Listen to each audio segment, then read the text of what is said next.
Então, nesse momento, eu já quero te convidar a abrir a sua Bíblia em Malaquias, capítulo 4. Malaquias, capítulo 4. Nós vamos ler o verso 5 e o verso 6. Hoje, o tema da ministração que o Senhor vai trazer ao nosso coração é alinhando a paternidade geracional. Alinhando a paternidade geracional. O texto está aqui em Malaquias, capítulo 4, verso 5. É um texto bem conhecido, vai facilitar a sua compreensão. Diz assim, Malaquias 4, verso 5: Eis que eu vos enviarei o profeta Elias. Vou ler novamente. Eis que eu vos enviarei o profeta Elias, antes que venha o grande e terrível dia do Senhor.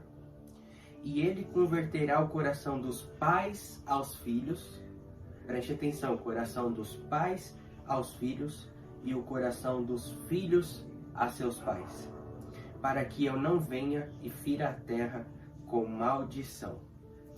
Amém? É um texto muito forte, muito conhecido, e é sobre este fundamento que nós vamos seguir aqui, sobre o que o Espírito Santo quer trazer ao nosso coração nesta noite. Amém? Irmãos, pela palavra de Deus, nós aprendemos que o ministério profético é algo indispensável, independente da geração, independente do tempo no qual nós estamos vivendo. O ministério profético é algo muito pontual que vem da parte de Deus para alinhar o coração dos seus filhos. A missão de um profeta, ou a missão de alguém que se move no ministério, no encargo profético, não é simplesmente profetizar, mas também alinhar, consolar, trazer edificação ao corpo de Cristo, ok? Mas como tudo no reino de Deus, existem princípios, existem fundamentos.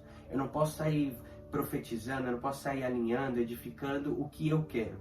Existem princípios e fundamentos nos quais Deus se move.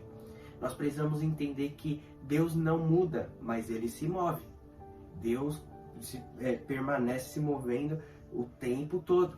E como que eu entendo a movimentação de Deus? Através da palavra dele. A Bíblia Sagrada revela a mente e o coração de Deus. E o interessante é que lá em Jeremias capítulo 1, Deus chama o seu filho ao ministério profético. Deus chama Jeremias para se tornar um profeta. E naquele texto, eu não sei se você já reparou, é um texto muito conhecido também, não vale a pena que ler, mas eu vou citá-lo para que você entenda o fundamento que nós estamos montando. Quando você analisa o texto, o interessante é que Deus fala para Jeremias o seguinte: Jeremias, eu estou te chamando para derrubar, para arruinar, para destruir, e depois você vai edificar e plantar. Ou seja, Deus começa falando para Jeremias que antes de edificar algo, antes de plantar algo, ele precisa derrubar, ele precisa arruinar, ele precisa destruir. Por quê? Irmãos, nós precisamos entender que antes de Deus construir algo bom, é necessário que nós, seus profetas, venhamos derrubar aquilo que não é bom, aquilo que está sendo edificado de forma incorreta. Ou seja, antes de Deus colocar algo santo, algo puro em um lugar, é necessário que a gente derrube o que está impuro naquele lugar, que a gente faça uma faxina naquele lugar e deixe tudo limpo para que Deus venha edificar, então, a sua obra. Um dos encargos do ministério profético é mostrar o que está errado, para somente depois trazer aquilo que é certo. Faz sentido? E por que eu estou te ensinando isso? Porque quando nós falamos sobre família, na nossa geração, nós precisamos derrubar muito mais coisas que estão erradas do que edificar simplesmente o que é certo. Porque quando nós olhamos para a nossa geração, irmãos, nós entendemos que está havendo muitas distorções em relação ao que é família, em relação ao que é paternidade, em relação ao que é se comportar como filho, em relação ao que é ser um marido, ser um esposo, ser uma esposa, ao que é ser homem, ao que é ser mulher. O inimigo está distorcendo tudo. talvez como nunca antes nós necessitamos de profetas falando do que é o núcleo familiar de acordo com a palavra de Deus. Por quê? Porque não adianta a gente vir como igreja e tentar edificar algo que é certo, se o que está errado já está sendo edificado há anos e anos. Se a gente não derrubar os altares errados, não adianta a gente levantar um altar puro para o Senhor. Você se lembra quando Elias ele foi ali confrontar os profetas de Baal? O que ele fez? Ele precisou limpar, restaurar o altar do Senhor. É isso que nós precisamos fazer nesses dias. Se você lembrar de Gideão, a mesma coisa. O anjo do Senhor vem e fala com Gideão. A primeira coisa que ele faz, derruba o altar de Baal, que o pai dele havia edificado. Ou seja, antes de você fazer algo para Deus, você precisa derrubar o que Satanás levantou na sua vida, o que Satanás levantou na sua geração, na sua mente, no seu coração, na sua alma. Isso é um princípio bíblico. Me entende? Faz sentido? Então, irmãos, quando nós olhamos para a nossa geração e para o assunto família, olha algumas distorções que nós estamos vendo sendo levantadas, né, na mentalidade, no coração de jovens, adolescentes, crianças, enfim, as distorções que Satanás está levantando. Primeira coisa que Satanás está falando é que o Estado é responsável pelo seu filho. Você que é pai e mãe, né, o inimigo está falando, olha, você não é o principal responsável pelo seu filho, é o Estado, né? Leva ele para a escola, que a escola vai doutrinar ele, que a escola vai educar ele. Isso é uma grande mentira. O Estado não pode influenciar na roupa que seu filho veste, em como seu filho fala, em como ele acredita em Deus, em como ele enxerga a sexualidade dele. Isso é uma grande aberração, isso é uma mentira do inferno sobre a nossa geração. Você, pai e mãe, eu como pai, você como mãe, nós somos os principais responsáveis pelos nossos filhos. Nós não podemos terceirizar essa missão, ok? Outra distorção que nós estamos vendo na nossa geração é que é a igreja responsável pelo seu filho. Então, o que as pessoas muitas vezes falam? Ah, pastor, meu filho está desviado, meu filho entrou na faculdade e desviou, o que a igreja vai fazer? Espera aí. A responsabilidade, né, sobre o espiritual do seu filho não é da igreja. Pode ser perigoso até eu falar isso para você, ou polêmico, né? Mas você pode chamar como quiser, eu chamo de bíblico, porque a Bíblia me ensina que o pai e a mãe têm a maior autoridade sobre o filho, não é o sacerdote. Imagine o seguinte, imagine que eu como pastor tenho acesso ao seu filho uma vez por semana, numa célula ou num culto. Eu teria mais relevância sobre ele do que você que está todo dia com ele? Responda para você mesmo. Irmãos, eu costumo falar que Deus plantou em todo lar um pastor e uma pastora de jovens. Eles se chamam pai e mãe. Pela Bíblia, nós entendemos que a principal responsabilidade de um pai e de uma mãe é doutrinar os seus filhos espiritualmente. Então, a responsabilidade não é da igreja, a responsabilidade não é do Estado, é sua como pai e mãe. Talvez você fale, Kennedy, eu não sou casado, Kennedy, eu não tenho filhos, o que eu estou fazendo aqui assistindo essa palavra? Já se preparando para quando você ter a sua família, para quando você ter seus filhos.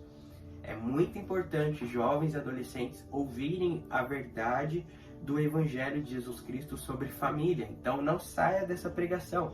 Nós vamos focar aqui na paternidade. O tema da pregação é paternidade geracional. Mas o Espírito Santo te conectou aqui para que você já vá aprendendo. Batalha espiritual se vence antecipadamente. Lembre-se disso, tá bom? Então, fique aqui conectado que o Espírito Santo vai falar com você. E se você já é pai, se você já é mãe, o Espírito Santo já está falando com você.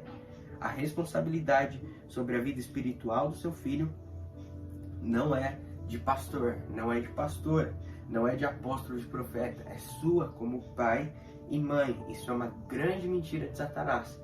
Falar que a responsabilidade principal da vida espiritual de adolescentes, de crianças, de jovens é da igreja. É mentira, é dos pais, ok? Qual que é a função da igreja? Ajudar os pais, né? Auxiliar os pais, indicar para onde os pais devem caminhar. Mas os principais responsáveis são os pais. Então, pai, mãe que está me assistindo, quando foi a última vez que você orou com seu filho? Quando foi a última vez que você jejuou com seu filho? Quando foi a última vez que você leu a Bíblia com ele? Quando foi a última vez que você deu exemplos corretos na frente dele? Não adianta também a gente só fazer o ato, né? A gente precisa principalmente ter a vida que faça sentido ao ato, né? Você é um exemplo para o seu filho. O que você está ensinando para ele de boca aberta e de boca fechada? Você é o principal responsável pelo seu filho. Outra mentira de Satanás, né, na nossa geração é que se você corrigir o seu filho, ele terá traumas emocionais. Então você não pode falar não, você não pode colocar ele de castigo, você não pode dar uma palmadinha nele. Não, tem que deixar ele fazer tudo o que ele quer para ele se enxergar como ser humano. Mentira do inferno. Uma grande mentira. Olha o que a Bíblia fala em Provérbios 23, verso 13. Não deixe de corrigir a criança. Umas palmadas não a matarão. Para dizer a verdade, poderá até livrá-la da morte. Muitos pais têm deixado de corrigir os seus filhos. Por isso, nós temos uma geração desconectada de princípios e valores. A nova geração, poucos deles sabem sobre princípios e valores, sabem respeitar um idoso, sabem respeitar uma pessoa mais velha, sabem ter educação, né? Se levantar para cumprimentar alguém quando chega na presença dela, né?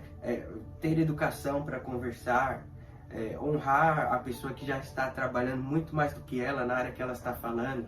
Hoje você entra na internet, as pessoas de 12, 13 anos são teólogas, são médicos, sabem de tudo de política, né? No Twitter ali comentando. As pessoas não respeitam mais ninguém. O que está acontecendo?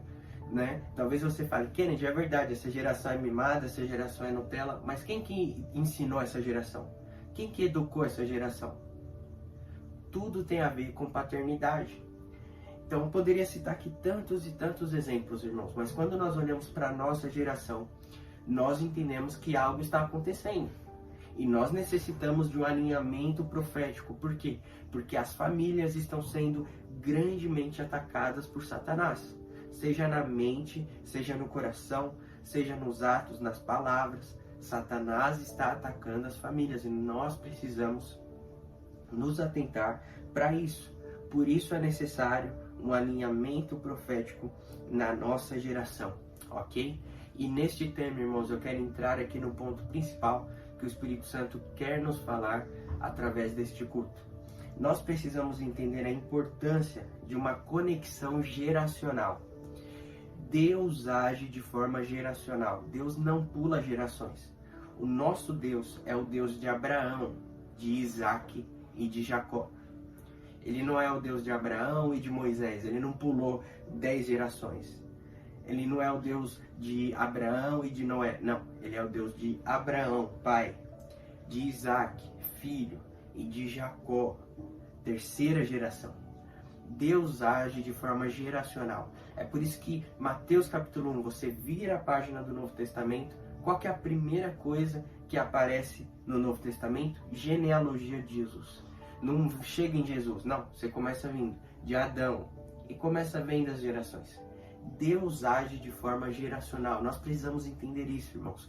Por quê? Porque em nossa geração está tendo um afastamento geracional. Talvez como nunca antes. Os jovens não querem se conectar com as pessoas mais velhas. Eles querem ficar só com eles. Inclusive, eles nem querem ter filhos, né? Nem querem ter filhos. Daqui a pouco eu vou falar sobre isso. Os jovens nem pensam em ter filhos, ou seja, eles nem vão se conectar com uma nova geração, eles querem ficar somente na bolha deles. E os antigos também só querem ficar ali, está tendo um afastamento geracional. E isso é muito grave de forma espiritual. Então nós precisamos entender, irmãos, que precisa haver uma conexão geracional. E isso tem total conexão com o texto que nós lemos. A Bíblia nos falou ali em Malaquias capítulo 4, sobre o espírito de Elias. Quem foi Elias? Elias foi o maior profeta do Antigo Testamento, é considerado dessa forma, né? Você pergunta para um judeu até os dias de hoje, eles consideram ali Elias o maior profeta, Moisés o maior legislador. Por isso, não por acaso, né, que Moisés e Elias aparecem diante de Jesus, lá em Mateus capítulo 16, na transfiguração de Jesus, certo? E tudo isso tem uma conexão, tá? Moisés o maior legislador, Elias o maior profeta. Hoje nós vamos ficar aqui falando sobre Elias, mas nós precisamos entender que Elias ele foi o maior profeta do Antigo Testamento, não simplesmente pelo poder que ele tinha, né? Elias fez muitos feitos, muitas maravilhas em nome de Deus, precisamos sempre lembrar disso, né? Ele tinha autoridade, mas o poder era de Deus, certo? Mas nós precisamos entender qual foi o encargo do profeta Elias. A primeira coisa que Elias fez, irmãos, foi combater Baal, foi combater a doutrina de Baal. E o que era Baal? Na época de Elias, uma das práticas de Baal, né, era matar crianças, era matar também profetas do Senhor. Então olha que interessante, Elias ele mexeu numa conexão geracional.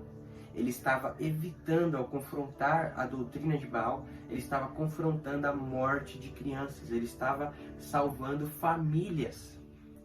Preste atenção, essa foi a primeira coisa que Elias faz ali quando ele aparece no contexto bíblico. Segunda coisa, Elias ele tinha uma escola de profetas. Essa escola de profetas ficava em Ramá, ok? Tem muitos episódios bíblicos que falam sobre essa escola.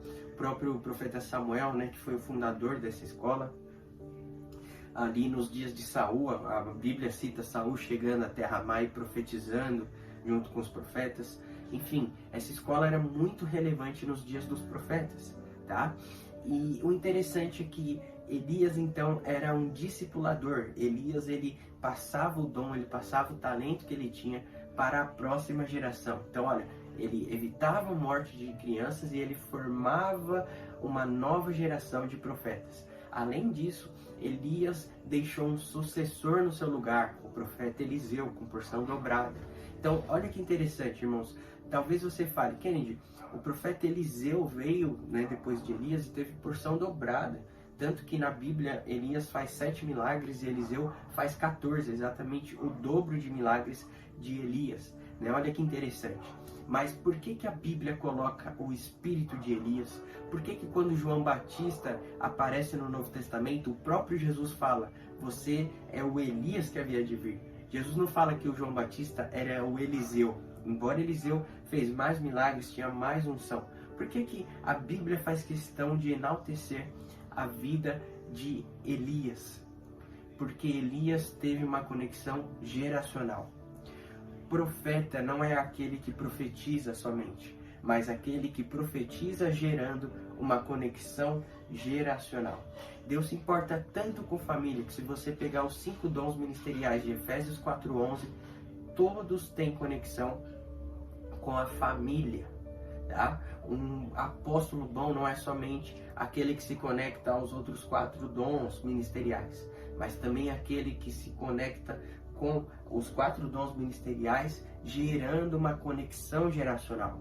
O bom profeta não é aquele que profetiza, é aquele que profetiza alinhando famílias. O bom evangelista não é somente aquele que fala de Jesus, mas aquele que fala de Jesus e alcança famílias, povos, nações. O bom pastor não é aquele somente que tem uma aliança com a igreja, mas aquele que tem uma aliança com a igreja e que investe em famílias, que entende o encargo que Deus está falando nessa geração.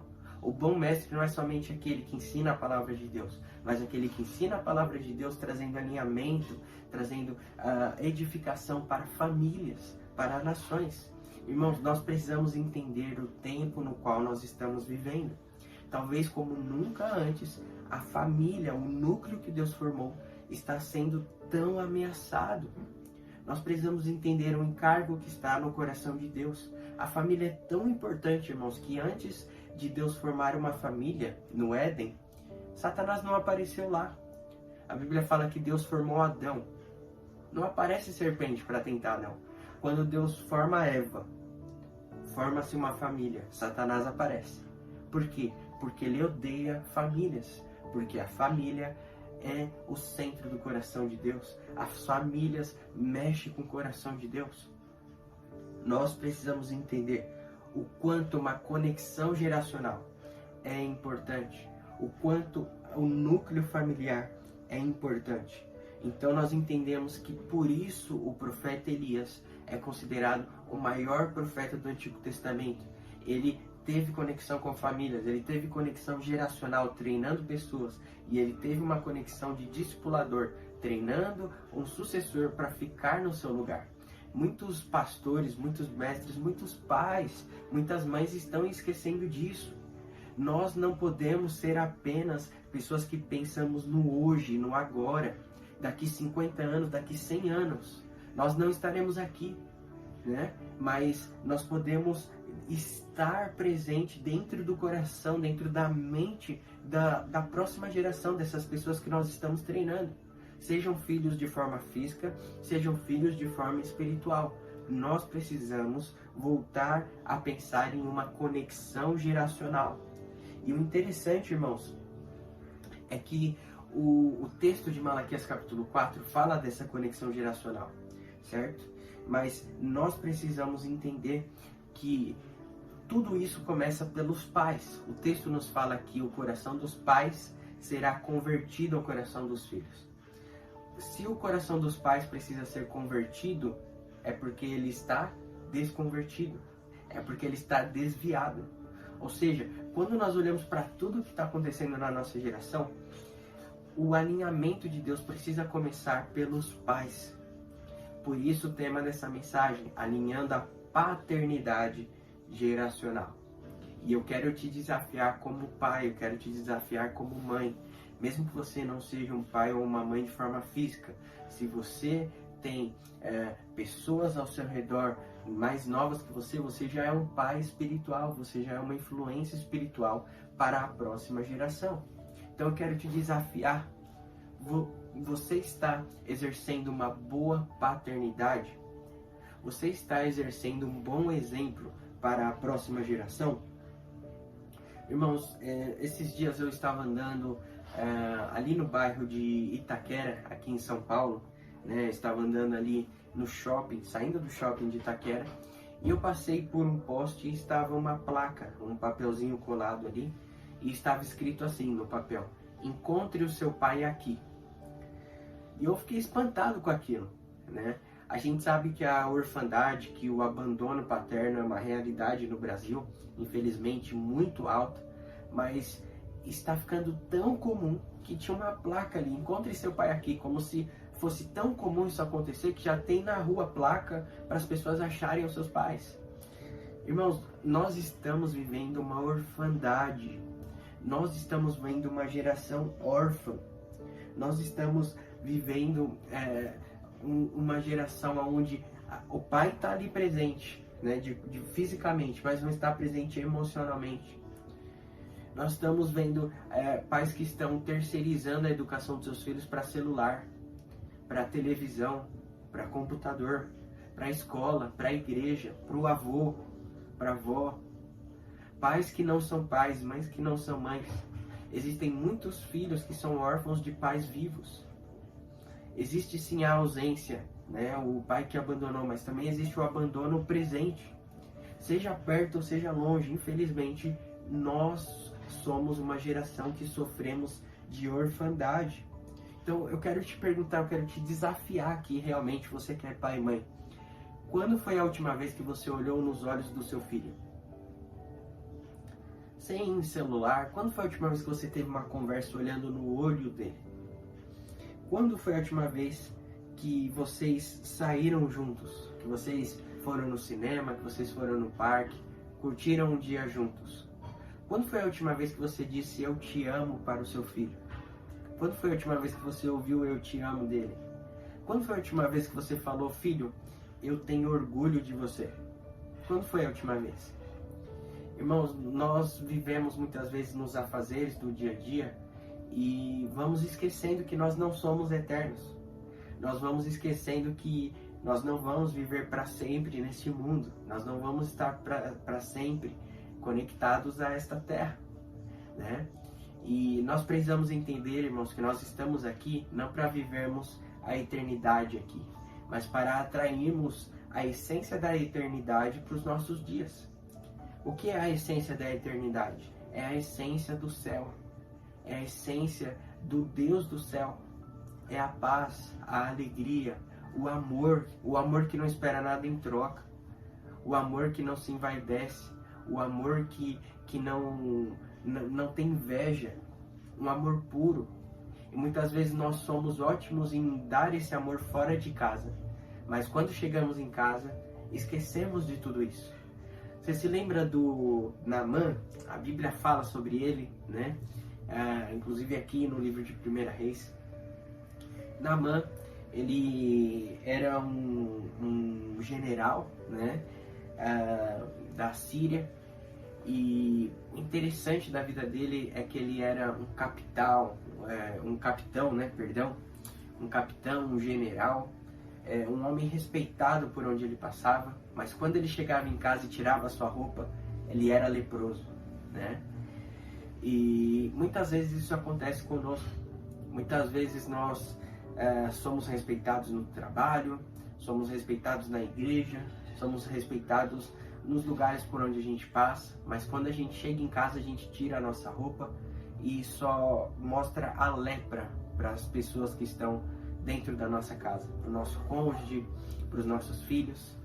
Lá fora a gente consegue esconder a lepra, mas dentro de casa só sai lepra. A gente só fere, a gente só mostra doença, a gente só mostra enfermidade. Irmãos, é difícil esse confronto, né? Mas assim como Naamã, nós necessitamos passar pelo Jordão. Uma das traduções da palavra Jordão no hebraico é aquele que desce. Ou seja, para ser curado dessa lepra, você precisa descer, se humilhar diante do Senhor. Reconhecer que você está leproso. Reconhecer que você está deixando a desejar na sua paternidade. Reconhecer que você está deixando a desejar como pai, como mãe, como esposo, como esposa, como filho. Irmãos, o Espírito Santo está tentando chamar a nossa atenção nessa noite para uma coisa simples, porém muito importante: conexão geracional, família, a importância do núcleo familiar. E o texto que nós lemos traz um alerta muito importante que nós não podemos esquecer, irmãos. A Bíblia fala que Deus vai trazer uma conexão geracional, vai ligar o coração dos pais aos filhos e dos filhos aos pais.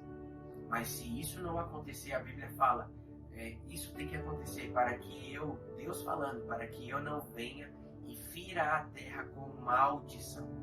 Por que Satanás ataca tanto as famílias? Por que Satanás ataca tanto o ambiente familiar, o casamento, a conexão de pais e filhos, filhos e pais? Porque ele sabe que se não houver isso, haverá maldição. É um princípio bíblico. Por isso que a Bíblia fala, irmãos, que o povo de Deus perece pela falta de conhecimento. Você brigar com o seu esposo, você brigar com a sua mulher, não é simplesmente uma briga. É uma atraição de maldição sobre a sua família. O divórcio não é algo simples. É claro que existem casos e casos, nós não podemos ser negligentes aqui. Mas, irmãos, o divórcio tem que ser a última opção quando não tem mais saída. Hoje é o contrário, as pessoas, aconteceu algo, já pensam no divórcio. O divórcio não é a primeira porta, é a última que tem que estar trancada, onde não tem saída. É um abuso, é um trauma, é uma agressão, é algo assim que não tem mais como ficar junto. Mas infelizmente não é isso que está acontecendo na nossa geração. É o primeiro pensamento das pessoas.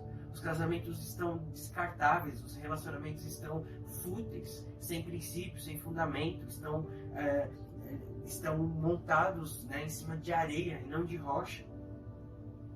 Isso precisa mudar, irmãos. Por quê? Porque Satanás sabe que quando não houver conexão geracional, haverá maldição. E quando nós olhamos para a nossa geração é uma geração bonita no Instagram, uma geração sorridente nas ruas, mas uma geração doente na alma. Nunca antes houve uma geração com tantos índices de depressão. Nunca antes houve uma geração com tantos índices de ansiedade, síndrome do pânico e tantas doenças mais. Agora eu quero que você entenda algo. Há um estudo que saiu recentemente, onde os psicólogos descobriram que 80%, eu vou repetir esse dado, 80% dos problemas emocionais que os adultos enfrentam na fase adulta tem conexão com a ausência ou a distorção da paternidade. Vou repetir. 80% dos problemas emocionais que uma pessoa adulta enfrenta na fase adulta tem conexão com a ausência ou a distorção que ela sofreu de paternidade na sua infância. Olha a importância que tem um pai, uma mãe. Talvez eu estou falando aqui e o jeito mais fácil de eu te mostrar isso é: lembre da sua infância. Você já viu seus pais brigando? O que isso gerou em você? Lembra da sua infância? Você já ficou sem falar com seu pai, sem falar com a sua mãe?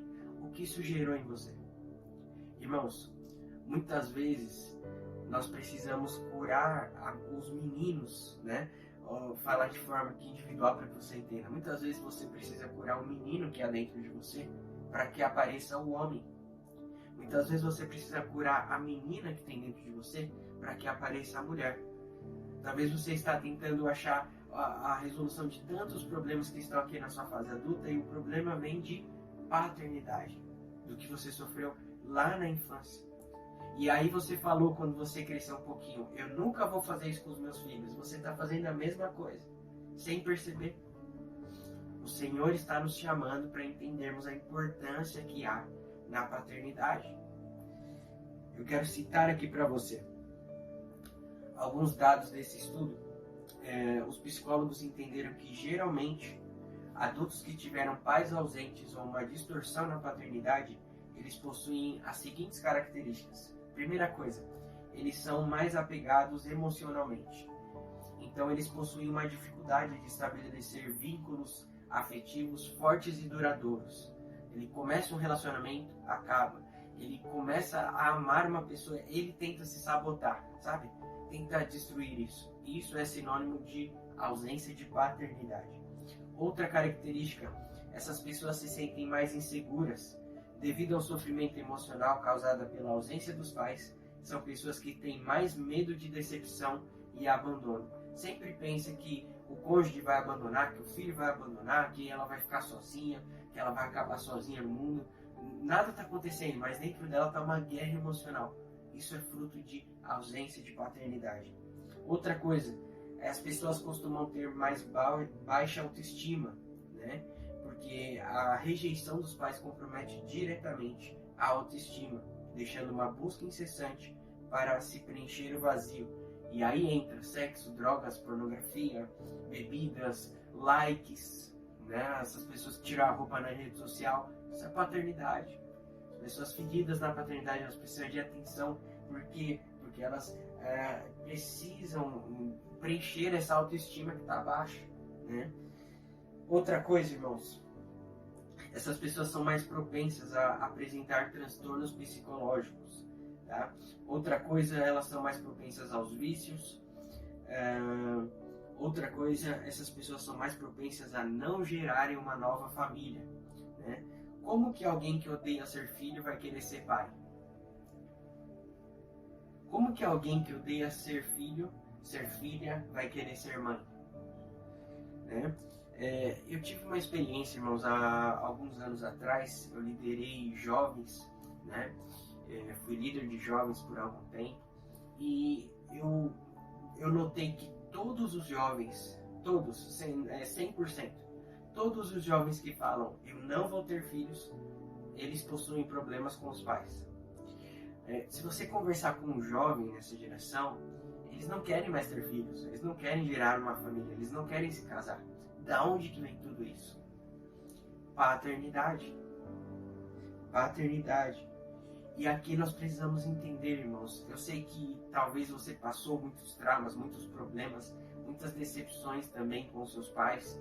E outro dia nós falamos aqui de paternidade em relação à sua cura. Mas hoje eu quero focar aqui realmente na importância de você entender, né, o quanto você como pai, como mãe, E o quanto você que ainda é solteiro tem que pensar, né, na importância de você curar a sua vida, para que quando você gere uma vida, você só traga a ela saúde e não doença, né? Você tem que transbordar a paz que há em você e não as feridas que há em você, né?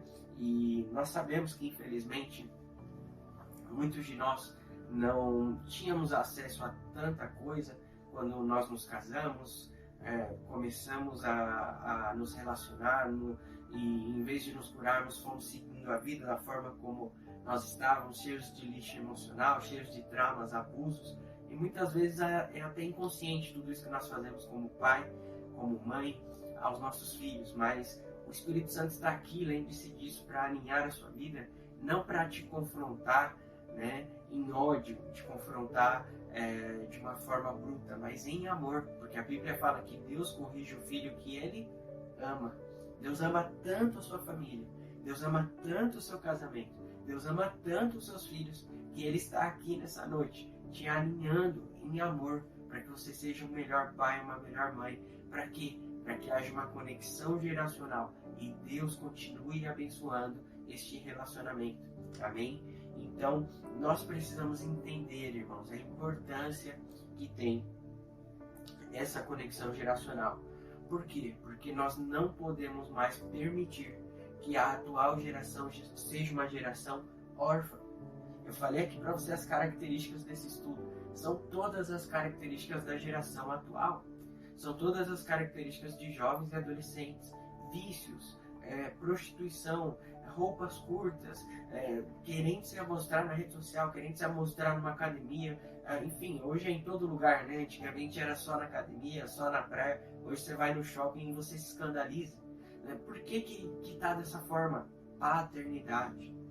Então, nós não podemos permitir que essa geração permaneça órfã. E o interessante de tudo isso aqui, irmãos, é nós entendermos que quando se trata de família, nós precisamos ligar uma chave na nossa mente. Porque família não é um assunto da terra. Nós tratamos como um assunto normal, né? Eu costumo falar o seguinte, vamos pôr os pingos nos is aqui, né? Fale para mim aí, o que é mais importante para você? Família ou dinheiro? Responda aí. Família ou dinheiro? Respondeu? Espero eu que você tenha respondido família, correto? Ok, vamos lá então. O que é mais importante para você? Família ou trabalho?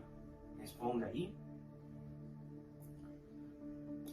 O trabalho é importante, o trabalho é uma necessidade, mas a prioridade, aquilo que nós já falamos anteriormente, é a família. Ok. Então, vamos ver se você trata realmente a sua família como prioridade acima de trabalho e dinheiro. Vamos lá. Por que você estudou até o 3º grau? Por que você terminou a escola? Talvez você fale, Kennedy, eu terminei para ser alguém na vida, né? Para ter um bom trabalho, para conseguir fazer uma faculdade. Ok. Por que você fez uma faculdade? Aí talvez você fale, Kennedy, eu fiz para eu conseguir um bom trabalho, para eu conseguir um bom recurso para minha família, né? Até coloca a família aí no meio. Legal. Ok. Juntando todo o tempo que você estudou na escola, que você fez a faculdade, que você fez cursos complementares, um Senai, um curso técnico para você conseguir um bom trabalho, daria quantos anos? Podemos colocar aí entre 10, 15, 20 anos, podemos colocar de estudo, certo? Na escola nós entramos ali com 5, certo? Saímos com 18, depois mais 4, 5 anos na faculdade. Vamos colocar aqui 15, 20 anos. Legal. Então você se prepara de 10 a 15, de 15 a 20 anos para conseguir um bom trabalho, correto? Quantos cursos você já fez para ser o melhor marido? Quantos cursos você já fez para ser uma melhor esposa? Quantos cursos você já fez para ser um bom pai? Quantos cursos você já fez para melhorar a sua família? Aí você fala, Kennedy, não, é que minha vida é muito corrida, legal. Quantos livros você já leu? Quantos vídeos você já viu sobre isso? Irmãos, muitas vezes nós nos preparamos para o que é material e esquecemos de nos preparar para aquilo que é espiritual. a família, né, a gente deveria tomar muito mais cuidado. A gente deveria investir muito mais o nosso tempo e a nossa atenção. Porque se é a nossa prioridade, a gente deve levar isso a sério. Né? Então, olha o que nós estamos falando aqui. Nós precisamos despertar, irmãos, porque a ausência de um cuidado familiar está gerando grandes frutos malignos na nossa geração. A Bíblia nos fala, irmãos, uma história aqui muito interessante, que está aqui em Lucas, aliás, né? Lucas capítulo 8, verso 40. Antes de eu ler essa história aqui, eu preciso falar algo importante aqui para vocês. A gente entender, falando dessa questão espiritual aqui da família, que não é algo material, algo terreno, a gente precisa entender que se você se casou, você entrou numa batalha espiritual. Se você acredita ou não, não tem problema, você está nela. Né? Tem um filme antigo, Constantine, é o nome desse filme. E o ator está ali falando, né, para uma pessoa sobre a existência de demônios, sobre a existência de Satanás, e a outra pessoa diz assim: eu não acredito em Satanás. E o Constantine fala: não tem problema, você não precisa acreditar em Satanás, mas ele acredita em você. Ou seja, se você acredita ou não, não vai mudar nada. A verdade é uma só, né? O mundo espiritual existe. E se você se casou, você precisa entender que você entrou numa batalha espiritual. Satanás quer destruir o seu casamento. Se você se tornou um pai, se você se tornou uma mãe, você entrou numa batalha espiritual. Satanás quer destruir o seu relacionamento. Prontinho, coloquei no mudo aqui. Satanás quer destruir o seu relacionamento. Por quê? Porque Satanás odeia o que Deus ama. Satanás investe de forma maligna naquilo que Deus investe de forma benigna. Deus ama famílias. Por quê? Porque a família reflete o relacionamento de Deus com Israel. A família reflete o relacionamento de Jesus com a igreja, noivo e noiva. A família reflete o relacionamento de Deus com seu filho Jesus. Você percebe? Todo o enredo bíblico é baseado em família. A igreja é a noiva de Jesus. Israel é a noiva de Deus. Jesus, o Salvador do mundo, é filho de Deus. É um relacionamento familiar. Toda família reflete o relacionamento dos céus. Por isso Satanás quer quebrar isso. Ele não conseguiu atingir os céus, ele quer atingir a terra. Jesus não falou: seja feita a sua vontade assim na terra como é no céu? Ou seja, a terra reflete o que está nos céus. Satanás tentou quebrar isso lá em cima, não conseguiu. Está tentando quebrar isso aqui embaixo. E infelizmente na nossa geração, ele está conseguindo fazer isso com muita maestria. Isso precisa acabar. Depende de nós, irmãos. Então nós precisamos entender que quando se trata de família, nós precisamos entender que é uma batalha espiritual. É claro que existe a parte física, é claro que existe a parte carnal, a parte material, mas o princípio, o fundamento é espiritual. Se você, homem que está me assistindo, você não jejua pela sua casa, você está louco. Você está entregando a sua família para Satanás. Se você, mulher, você não ora pelos seus filhos, você não consagra eles a Deus, o que você está fazendo? Se vocês, pais, não ensinam a palavra de Deus para os seus filhos, vocês precisam despertar. Irmãos, ser pai, ser mãe não é dar um presente no dia das crianças. É muito mais do que isso. A Bíblia nos ensina que é doutrinar essa pessoa para o céu. É devolver ela a Deus. Nós precisamos despertar. Não adianta a gente olhar para a política, olhar para Brasília e falar mal do que está acontecendo, olhar para o carnaval, falar mal do que está acontecendo e esquecer que tudo começa no lar. Kennedy, eu não estou gostando da palavra. Pode sair para outra transmissão. Você está num culto de uma igreja que se chama Família Church. O Senhor nos levantou para falar a verdade. Nós queremos mudar uma sociedade, nós queremos mudar uma nação. Tudo começa pelo lar. Tudo começa pelo núcleo familiar. Nós precisamos entender isso, irmãos. Precisamos entender essa batalha espiritual. Precisamos entender que Satanás está atacando as famílias. Talvez você fale, Kennedy, né, eu não acho que eu tenho tanta autoridade assim sobre o meu filho. Vamos ver o seguinte, ó. Quando você olha para um judeu, né, ou para o judaísmo, existe uma festa chamada Bar Mitzvah, né? Bar Mitzvah é a festa onde com 12 anos é um rito de passagem. O menino se torna homem. A partir daquele momento, ele vai começar a andar mais com o seu pai, ele vai começar a ser tratado de forma diferente na sociedade, ele transiciona de menino para homem. Mas o interessante é que essa festa não é apenas uma celebração em si, né? Porque o judeu, ele é treinado dos 6 aos 11 anos, com muitos livros, mas o principal livro é a Torá, né? A Torá é a reunião dos 5 primeiros livros da Bíblia. Gênesis, Êxodo, Levítico, Números e Deuteronômio. Os 5 primeiros livros da Bíblia, correto? E ele é ensinado, né, sobre esses livros, e ele é ensinado de tal forma, irmãos, que com 12 anos, no seu Bar Mitzvah, né, ele cita 600 versículos de forma decorada. 600 versículos de forma decorada. Agora, eu quero te falar o seguinte, sabe quem é o professor desse menino? A sua mãe, dos 6 aos 11 anos. A mãe do judeu ensina a ele a palavra de Deus, dos 6 aos 11 anos. E ela ensina com tanta maestria que ele decora 600 versículos. Agora, vamos pegar aqui no Brasil as festas de 15 anos, né? Uma festa comum, principalmente na vida de meninas. E as meninas geralmente passam mais tempo com as mães, né? E tem 3 anos a mais aí do que o judeu, né? Se eu chegasse para o seu filho numa festa de 15 anos e falasse, me cita 10 versículos de cor, ele saberia me citar? A diferença não está, né, na autoridade, a diferença está na intencionalidade. O judeu entende a palavra de Deus, ele entende que ser pai não é simplesmente dar um brinquedo ou falar que tem um filho, mas exercer paternidade. A diferença está na intencionalidade. É isso que nós precisamos entender, irmãos. Os nossos filhos estão aprendendo mais princípios ideológicos do que bíblicos.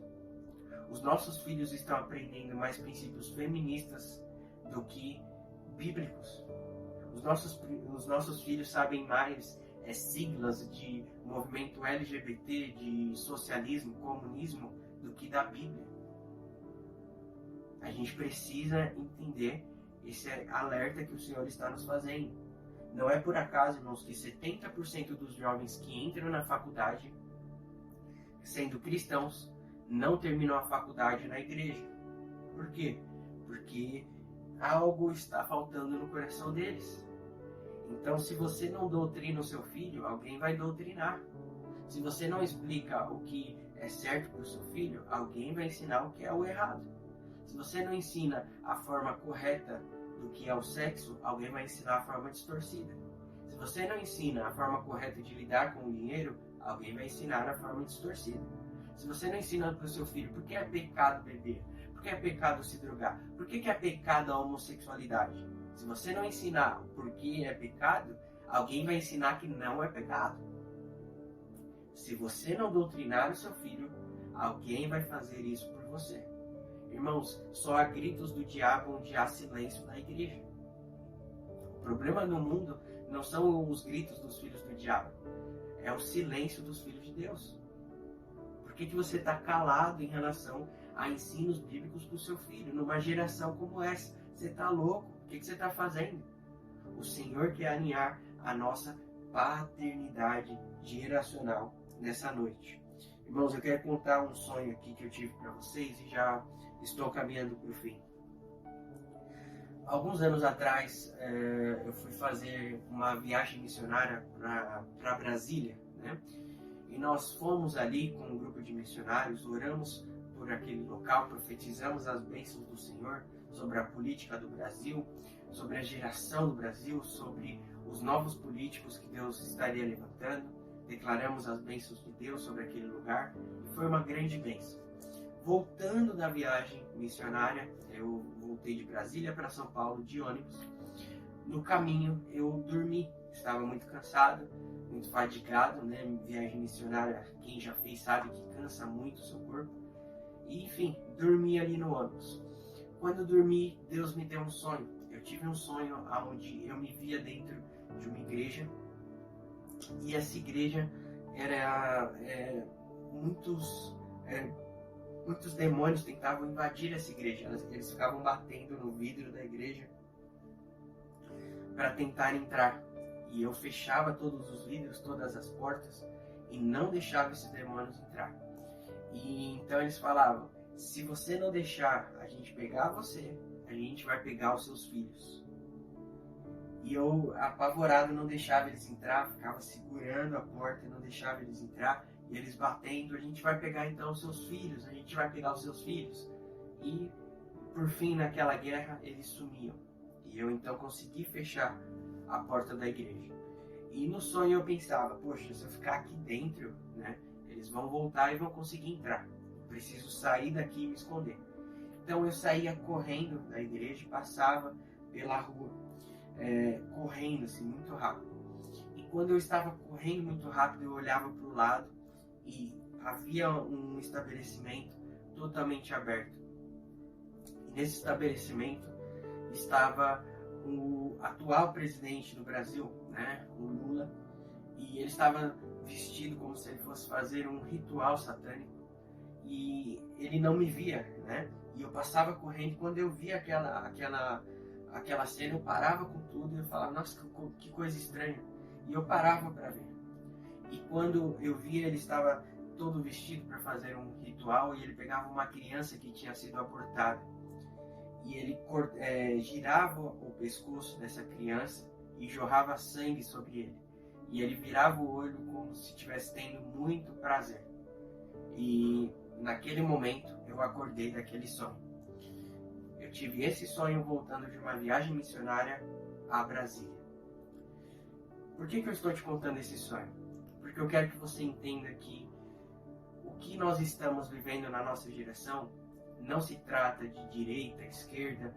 Você pode tomar aqui esse sonho da forma como você quiser, ou achar que nós estamos fazendo aqui campanha política ou não, mas não é sobre isso. Eu estou te falando para que você entenda que o que nós estamos vivendo na nossa geração é totalmente espiritual.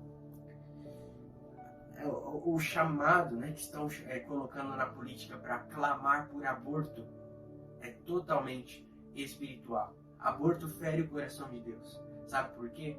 Porque tem a ver com conexão geracional. É morte de gerações. É morte da futura geração. É a mesma coisa de Baal, a mesma coisa dos cultos antigos. Pega a Bíblia, leia a Bíblia, examine a Bíblia. Tem conexão com questão geracional. Mas o ponto aqui também é que aqueles demônios falavam sobre geração. Se eu não pegar você, eu vou pegar o seu filho. E o interessante, irmãos, de tudo isso é que quando eu comecei a namorar com a Milena, né, a minha esposa, eu tinha 18 anos de idade. E quando nós começamos a namorar, nós fizemos 3 meses de namoro, Deus falou no meu coração: Kennedy, jejua pelos seus filhos. Eu tive, né, o nosso primeiro filho agora, a Helena. Ela tem 10 meses de idade, 10 meses de vida. Hoje eu tenho 27 anos. Com 18 anos, lá atrás, Deus já me deu um toque: Kennedy, jejua pelos seus filhos.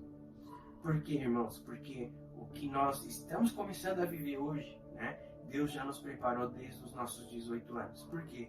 Porque se o inimigo quer te atacar, o primeiro lugar que ele vai atacar é na família. Se o inimigo quer atacar uma sociedade, o primeiro lugar que ele vai atacar é a família. Se o inimigo quer desestruturar uma nação, o primeiro lugar que ele vai atacar é a família. Se o inimigo quer tomar posse da política, o primeiro lugar que ele vai atacar é a família. Irmãos, Deus não começou o mundo com um templo. Deus começou o mundo com uma família. Nós precisamos entender: é importante você estar em uma igreja, é importante você fazer parte de uma igreja, né? Até porque igreja não é ir, igreja é ser. Você precisa fazer parte de uma igreja, você precisa ser parte do corpo de Cristo, certo? Nós estamos aqui de forma online e você está fazendo parte do corpo de Cristo. Mas nós precisamos entender, irmãos, que de nada adianta nós vivermos a vida toda na igreja se a nossa família está indo para o inferno. Nós precisamos entender que não adianta a gente priorizar o tempo na igreja se a gente não tem prioridade em tempo em família. E é o que mais acontece. Pessoas que doam o seu fim de semana inteiro para a igreja e não passa tempo com o filho. Talvez o que Deus está te falando vai menos para a igreja. Parece heresia isso aqui, mas não é Bíblia, irmãos. A prioridade é a sua família. A prioridade são os seus filhos, é o seu cônjuge. Precisamos despertar para o núcleo familiar. Por quê? Porque Satanás está atacando essa esfera de todas as formas possíveis. De todas as formas possíveis. Nós precisamos despertar, irmãos. Amém? Então, Deus está chamando a sua atenção. Cuide da sua família. Cuide da sua família. Nós não podemos ignorar a guerra que nós estamos vivendo. Né? O erro de Davi, um dos maiores homens que a Bíblia cita, foi ignorar a guerra. Quando você lê o texto que começa a narrar, né, o adultério de Davi com Batseba, o texto começa falando assim: na época em que os reis estavam em guerra. Davi era o que? Rei. Os reis estavam em guerra. Aí o texto continua: Davi estava em Jerusalém descansando. Era tempo de descansar? Não descanse em tempos de guerra. E não guerreie em tempos de descanso. Não é pecado guerrear. Também não é pecado descansar. Mas é pecado você não discernir o tempo no qual você está vivendo. Em relação à família, é tempo de guerra. E talvez a guerra vai te levar ao descanso. Talvez pela falta de guerra você não está descansando com a sua família. Você precisa entender. Está tendo uma batalha espiritual para destruir famílias. O propósito dessa guerra é afastar as gerações. Não ignore a guerra. Não ignore os ataques malignos que nós estamos vendo na nossa geração. Ok, irmãos? Então nós precisamos despertar. O Espírito Santo está nos convocando, irmãos, para nós despertarmos para a nossa conexão geracional. Amém? Então, de forma prática, aqui eu quero terminar essa palavra trazendo alguns pontos importantes para que a gente possa se alinhar a tudo que o Espírito Santo está nos trazendo nessa palavra. E eu quero que você preste atenção nesses pontos. Como que eu posso me alinhar em relação à palavra de Deus para que eu possa ter uma paternidade geracional conectada ao que Deus está fazendo neste tempo? Primeira coisa, não se conforme. A Bíblia nos fala que nós não podemos nos conformar com este mundo, com este século, certo? Então nós precisamos entender o tempo que nós estamos vivendo, irmãos. Não dá para nós sermos passivos, não dá para nós sermos simplesmente pessoas normais nesse tempo. Nós precisamos ser guerreiros. Preste atenção, irmãos. Se você arrancar a pata de um cachorro no meio da rua hoje, o que vai acontecer? Você vai ir preso. Vai passar no Jornal Nacional que você está maltratando animais. Mas se você cortar um órgão sexual do seu filho, o que acontece? O governo te dá até dinheiro. Olha a inversão de valores que nós estamos vivendo. O governo está financiando para que você corte um membro sexual do seu filho. Para que seu filho de menina se torne menino, de menino se torne menina. Olha que absurdo. Como nós vamos ser passivos neste tempo? Nós não podemos nos conformar com o que está acontecendo na nossa geração, irmãos. Nós não podemos nos conformar. Então, o assunto que você se conformar, você estará enviando uma mensagem para a mente do seu filho. Isso é normal e pode ser praticado. Você precisa demonstrar a sua insatisfação pelo aborto, a sua insatisfação pela ideologia de gênero, a sua insatisfação pela legalização das drogas, a sua insatisfação pelo feminismo. Você precisa mostrar para ele que não é normal o abuso sexual, não é normal a corrupção, não é normal o pastor ladrão, não é normal o pastor com 4, 5 casamentos, né? Não é normal a fofoca, não é normal a preguiça espiritual, não é normal o ódio, a inveja, tudo que está sendo propagado. Você precisa mostrar para ele que você é um inconformado, porque se você não está se inconformando, você está falando para ele, tudo isso é normal, está tudo certo. A Bíblia nos ensina: não vos conformeis com este mundo, com este século. Nós não podemos ser conformados nesta geração. Se nós queremos uma paternidade geracional alinhada com a palavra de Deus, primeira coisa, precisamos ser inconformados com o que está acontecendo. Então, seja um inconformado, ok? Segunda coisa, seja uma resposta. Não basta uma inconformação se você não traz uma resposta. Por exemplo, que absurdo essa pessoa que tem 3, 4 casamentos. Legal, mas você mantém o seu casamento firme? Que absurdo essa pessoa que é um mau pai, uma péssima mãe. Legal, mas você é um bom pai? Que absurdo esse pai que abandonou o filho. Legal, mas você não está abandonando seu filho no celular? Seja uma resposta para o caos que você está vendo. Que absurdo essa corrupção em Brasília. Legal, mas você está sonegando imposto? Você passa no farol vermelho? Seja uma resposta. Que absurdo esse pastor ladrão. Que legal, mas você então investe em uma igreja que não é ladrã? Que não rouba? Que absurdo essa pessoa que trata mal a mulher. Que absurdo o jogador que estupra a mulher. Legal, mas você dá cantada na rua constrangendo mulher? Isso é uma resposta para esse problema? Não basta uma inconformidade. Nós temos que ser resposta. Reclamar não vai gerar mudança. Nós temos que ser a mudança. Nós temos que ser respostas. Certo? Então, segunda coisa aí, seja uma resposta. Terceira coisa, seja o exemplo do seu filho. Leia a Bíblia, ore, evangelize, não reclame da igreja, né?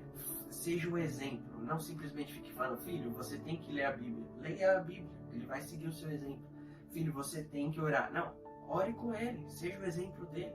Eu posso falar isso de forma pessoal, irmãos. Eu cresci em uma casa, eu cresci em um lar onde o ambiente, todas as noites, era um ambiente espiritual. Eu via meu pai lendo a Bíblia na mesa, via minha mãe orando antes de dormir. Eu via os meus pais fazendo os princípios espirituais. E o exemplo arrasta, né? A palavra convence, mas o exemplo arrasta. Então, seja um exemplo para o seu filho. Quarta coisa, seja presente, né? Seja presente. O que nós mais temos são filhos órfãos de pais vivos, né? Ou pais que estão ali, mas não estão presentes, né? Então, seja presente. Não troque os seus filhos pelo trabalho. Não troque os seus filhos pela igreja. Não troque os seus filhos pelo lazer. Né? Seja presente na vida do seu filho. Saia, brinque, vá ao cinema. Seja presente. Por quê? Porque a sua presença pode ser a cura emocional que ele tanto precisa, né? Lembre-se disso, irmãos. A forma como ele vai se relacionar com Deus, a forma como ele vai se relacionar com o cônjuge dele, a forma como ele vai se relacionar com as amizades, com relacionamentos que ele vai ter, tem total conexão com você. Olha a responsabilidade que é sermos pais e mães nesta geração. Precisamos entender isso, irmãos. Então, para nos encerrarmos, eu quero citar uma frase aqui muito importante para que você entenda tudo isso que nós estamos falando.